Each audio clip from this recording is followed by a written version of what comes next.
Сегодня ко мне одна пожилая женщина подошла и говорит: батюшка, объясните мне одну вещь. Я говорю: ну давай, попробуй. Что иногда бывают такие вопросы задают, что и не ответишь. Вот я, говорит, ну она уже пожилая, говорит, когда мне нужен фрам, я поднимаю руку, останавливается машина, и меня везут. Если за рулем мусульманин, он с меня денег не берет. Говорит, ну не может сын брать деньги с матери, тем более, когда она едет молиться. А если останавливается русский, крещеный, то он говорит, это моя работа, и берет деньги. А я говорю, да очень просто.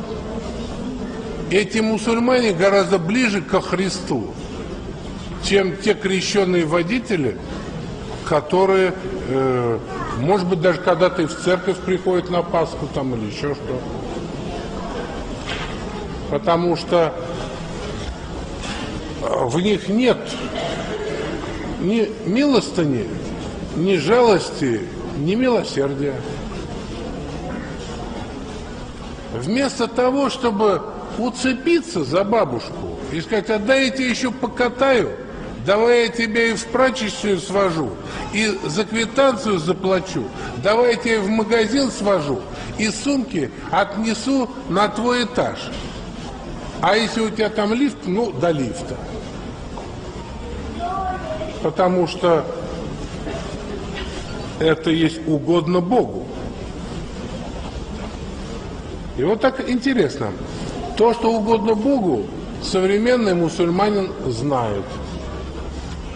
А то, что угодно Богу, современный крещеный не знает.